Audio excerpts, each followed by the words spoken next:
कभी भाजपा में अपनी कद्दावरी पेश करने वाले तो कभी बहुजन समाज पार्टी से भोगांव विधानसभा से प्रत्याशी रहने वाले अशोक चौहान उर्फ फौजी भैया ने समाजवादी पार्टी का दामन थाम लिया है।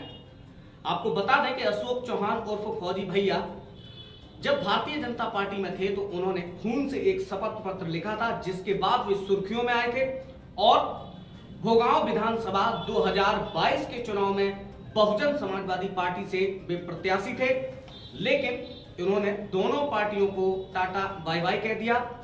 इस बार उन्होंने समाजवादी पार्टी के राष्ट्रीय अध्यक्ष अखिलेश यादव के नेतृत्व में समाजवादी पार्टी का दामन थामा है और साइकिल पर सवारी कर ली है। लेकिन ये सवारी कहां तक जाएगी और किस तरीके की दौड़ लगाएगी, ये लोकसभा का उपचुनाव इसमें बताएगा। भारतीय जनता पार्टी में रहते हुए खून का शपथ पत्र लिखने वाले और भोगांव विधानसभा से जीत न मिलने पर चौराहे पर खुद को गोली मारने का खुला चैलेंज करने वाले अशोक सिंह चौहान उर्फ फौजी भैया ने सबसे पहले राजनीति की शुरुआत भारतीय जनता पार्टी से की थी, लेकिन उन्हें पार्टी में अपनों से ही धोखा मिला तो उन्होंने भारतीय जनता पार्टी को छोड़कर बहुजन समाज पार्टी का दामन थाम लिया था। बहुजन समाज पार्टी द्वारा उन्हें वर्ष 2022 के विधानसभा चुनाव में भोगांव विधानसभा से प्रत्याशी बनाया गया था, लेकिन यहां भी जब उन्हें सम्मान न मिला तो उन्होंने अपने 25 समर्थकों के साथ समाजवादी पार्टी के राष्ट्रीय अध्यक्ष अखिलेश यादव के नेतृत्व में समाजवादी पार्टी का दामन थाम लिया। अखिलेश यादव स्वयं उनके प्रतिष्ठान पहुंचे और यहां उन्होंने अशोक सिंह चौहान उर्फ फौजी भैया को उनके समर्थकों के साथ लाल टोपी पहनाकर समाजवादी पार्टी की सदस्यता ग्रहण करा दी।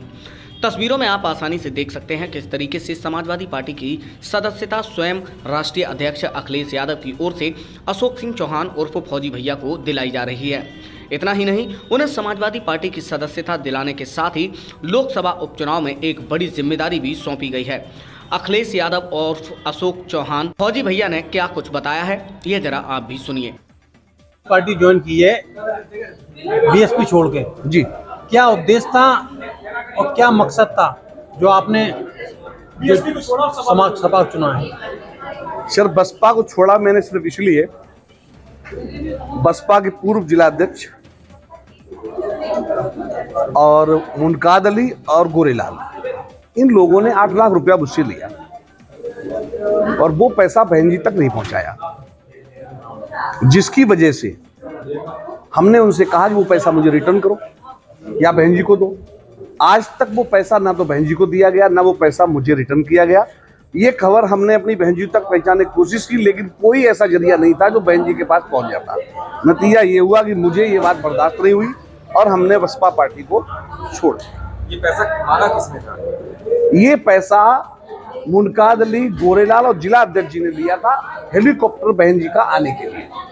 जब हेलीकॉप्टर नहीं आया तो मेरा पैसा मुझे रिटर्न करना चाहिए था, लेकिन वो पैसा ना रिटर्न किया गया ना बहन जी को दिया गया। समाजवादी पार्टी से किस बात को लेकर प्रभावित हुई? और समाजवादी पार्टी ने सर इस जनपद को हमेशा नाम और काम दिया है। आज तक जो कुछ भी मैनपुरी में है, कोई झूठ बोले सच बोले, लेकिन ये सब अखिलेश भैया ने दिया, सब माननीय मुलायम सिंह जी ने दिया। मुझे डिम्पल भाभी से और अखिलेश भैया से बड़ी उम्मीदें हैं कि वो इस देश को और इस प्रदेश को आगे ले जाएंगे, इसलिए हमने उनका साथ चुना। बड़ी संख्या में आपके साथ लोगों ने समाजवादी पार्टी को ज्वाइन किया। सर, समाजवादी पार्टी में जितने भी क्षत्रिय समाज के लोग हैं, हम लोग सेना से जुड़े हुए हैं। सेना हमारा मुख्य अंग है। लगभग कितने लोग आज? सर, आज लगभग हमने 25 लोग की तो लिस्ट हमने दी है खाली, बाकी तो हमने एक एक दो लोग एक दो गांव से बुलाए थे।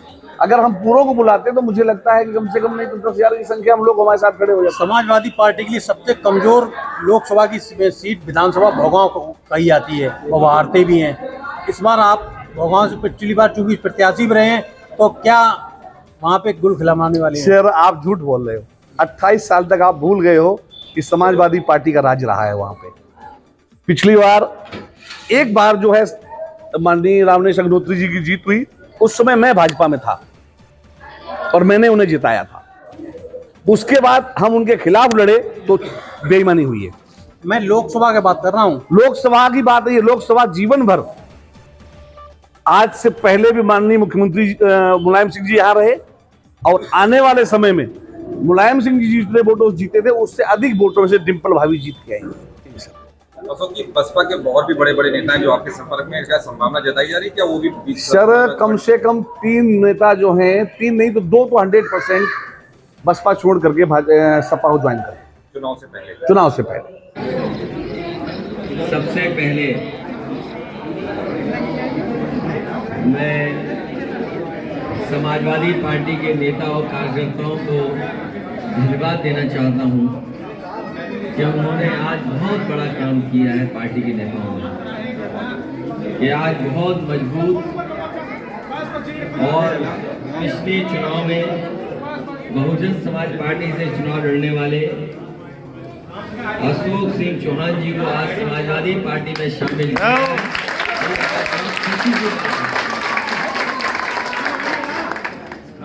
गुड़गांव क्षेत्र से बहुत मेहनत करके चुनाव लड़े थे और वोट भी अच्छे पाए, और आज वो खुद और अपने सहयोगी साथियों के साथ समाजवादी पार्टी में आ रहे हैं।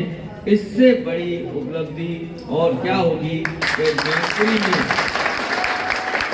लगातार दूसरे दल के नेता समाजवादी पार्टी में आ रहे हैं, और अशोक चौहान जैसे लोग अगर आ जाएं तो ताकत दिखाई देगी और दूसरे लोग पहचान समझ जाएंगे कि आखिरकार क्या ताकत जुड़ी है समाजवादी पार्टी के साथ। इसके साथ साथ श्यामवीर सिंह चौहान, छोटे सिंह चौहान, मोनू तोमर, कृष्णकांत मिश्रा जी, अशोक सिंह दिवाकर, नीरज शाह, महेंद्र सिंह तोमर जी, मुकेश सिंह चौहान, अभय सिंह चौहान, बलविंदर सिंह यादव, मनोज चौहान, विक्रम सिंह चौहान, अरुण सिंह राठौर, हैप्पी यादव, कमलेश चौहान, शिशुपाल सिंह, शिववीर सिंह, नवीन सिंह, अरविंद सिंह, राजीव सिंह, कलेक्टर सिंह, ये तो बहुत छोटी सूची है, लेकिन इनके साथ बड़ी संख्या में लोग आए। मैं सभी लोगों का स्वागत करता हूँ, बधाई देता हूँ, आभार व्यक्त करता हूँ। ये चुनाव विशेष परिस्थितियों में होने जा रहा है, जब नेताजी यहाँ लोकसभा के कई बार सांसद रहे हैं, और जब कभी नेताजी को मौका मिला है इस क्षेत्र को बहुत आगे बढ़ाने का काम किया। आज जितना कुछ विकास दिखाई दे रहा है, नेताजी और समाजवादी पार्टी ने मैनपुरी की जनता के लिए सीधा सीधा विकास से जोड़ने का काम किया। सड़कें हों, पुल हों, अस्पताल हों, एम्बुलेंस हो, वो नेताजी और समाजवादी पार्टी ने देने का काम किया है। मुझे उम्मीद है कि अब नेताजी नहीं हैं, हमारे बीच नहीं है, वो वोट पहली बार ऐसा हो रहा है कि वो वोट भी नहीं मांग पाएंगे। इसलिए उनके सम्मान में और जो विकास मैनपुरी में किया है नेताजी ने, उसके लिए आप सब मिलकर के एक एक वोट समाजवादी पार्टी के पक्ष में डाल देना। यही निवेदन, यही अपील मैं आपसे कर रहा हूँ। और मुझे खुशी है कि अशोक सिंह चौहान जैसे हमें बहादुर साथी मिले हैं। ये केवल नेता नहीं है,